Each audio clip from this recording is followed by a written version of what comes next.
ये घटना है 2015 की। हमेशा की तरह मुझे ब्लड की केस आया नाहरलगन ट्रिम्स से।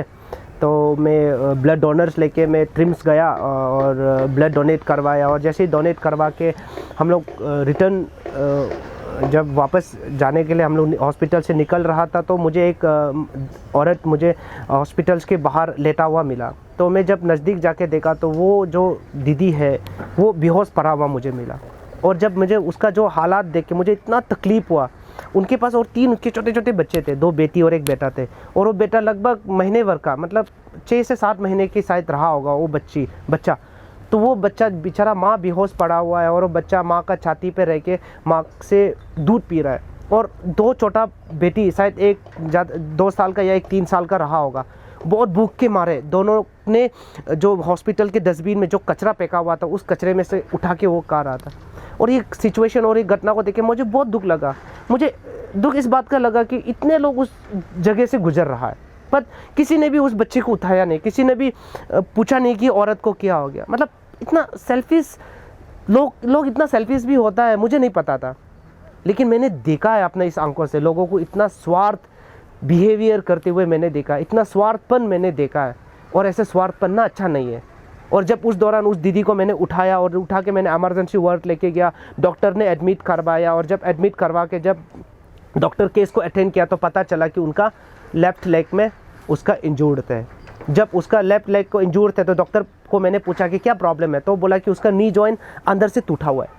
जब दीदी होश में आया तो मैंने दीदी को पूछा कि दीदी आपका ये पैर ऐसा कैसा हुआ। तो उसने बोला कि मेरा हस्बैंड ने मुझे एक मर्तबा लोहा से मेरा पैर में मारा तो मेरा नी अंदर से टूट गया।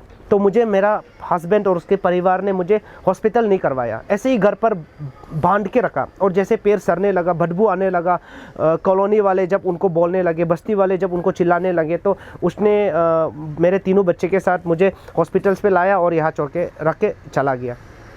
तो ये सुन के मुझे इतना दुख लगा, इतना ख़राब लगा। तो मैंने उस बात को सुनते हुए मैंने डॉक्टर से बात किया। डॉक्टर से मैंने पूछा कि आगे इसका ट्रीटमेंट कैसा रहेगा। तो उसने बोला कि इसका पैर को काटना होगा, एम्पुटेशंस करना पड़ेगा।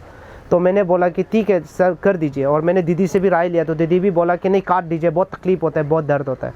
और जब उसका एम्पुटेशंस किया, पैर काटा, और काटने के बाद उसको सालों भर उसका मैंने कोशिश किया कि बेहतर उसको ट्रीटमेंट दूँ, हर प्रकार से मैंने कोशिश किया। लेकिन धीरे धीरे उनका जहाँ से पैर काटा था पैर सरने लगा, बहुत बुरी तरीक़ा से सरने लगा उनका। बहुत बार तो मुझे ही कुछ उसको ड्रेसिंग्स करना पड़ता था, इतने बदबू आता था, फिर भी मुझे ड्रेसिंग्स करना पड़ता था। और मैंने किया ड्रेसिंग्स भी, मैं कोशिश किया कि उनका घाव को जल्दी से जल्दी ठीक कर दे। बट उनका घाव इतनी बुरी तरीक़े से सर गया था कि उनको बाद में कैंसर हो गया। जब कैंसर हुआ तो मैंने ऑन्को यूनिट से बात किया तो डॉक्टर ने बोला कि इनको तो स्किन कैंसर है था, और स्किन कैंसर की वजह से इसका स्किन सड़ता जा रहा है, इसका मीट सड़ता जा रहा है, इसको कीमो देना होगा। तो मैंने उसको कीमोथेरेपी मैंने शुरू किया, और कीमोथेरेपी देना शुरू किया तो धीरे धीरे उसका कमज़ोरपन होना शुरू हुआ। तो लगभग 3 साल तक ये दीदी मेरे साथ रहा। और 3 साल मैंने बहुत प्रयास किया कि मैं दीदी को अच्छा ट्रीटमेंट दूँ, उसके बच्चे को मैं अच्छा संस्कार दूँ, अच्छा एजुकेशन दूँ। मैंने बहुत कोशिश किया, बट ईश्वर को भी शायद ये देख के बहुत तकलीफ़ हुआ कि वो तड़प तड़प के पल पल मर रहा है। अगर पल पल मरने से अच्छा है कि शायद ईश्वर ने उसको मुक्ति दे दिया, कि इतना तड़पने से अच्छा है कि आप ये संसार ही छोड़ दो।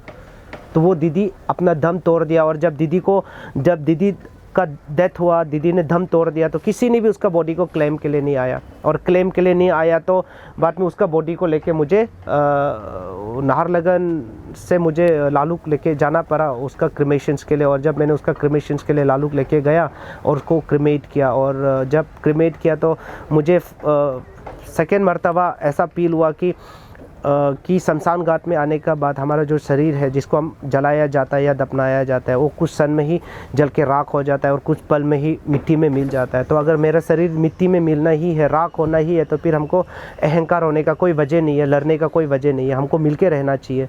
तब मैंने सेकेंड मर्तबा मैंने ऐसा अपील किया। और जब दोनों बच्चे को मैंने जब एजुकेशंस देना शुरू किया, उनको पालन पोषण करना शुरू किया, तो मेरे लिए बहुत ज़्यादा चैलेंजेस आया। फिर भी मैंने उस चैलेंजेस को मैंने पॉजिटिवली रिस्पॉन्स किया और उसको एजुकेशंस दिया।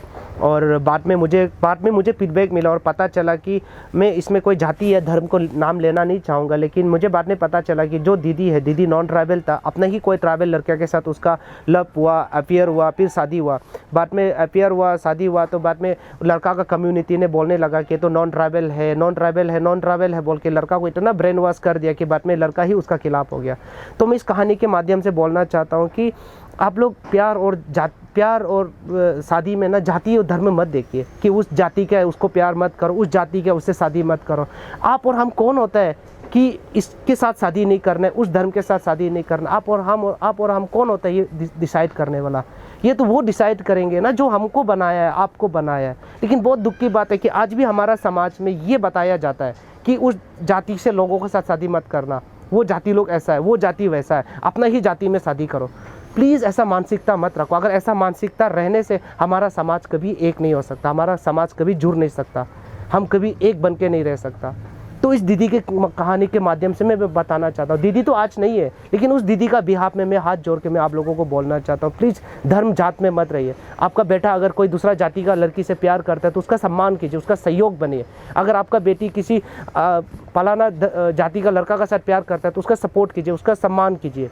कोई अलग धर्म का लड़का का साथ प्यार करता है तो उसका सपोर्ट कीजिए, ना कि उनका अगेंस्ट कीजिए। प्लीज़ आपका इस अगेंस्ट वाली मेंटालिटी की वजह से युवा पीढ़ी या तो बिगड़ेंगे या तो खुद को चोट पहुंचाएंगे। तो इस प्रकार का मानसिकता मत रखिए। मैं ये दीदी की कहानी के माध्यम से मैं ये अपील करना चाहता हूँ।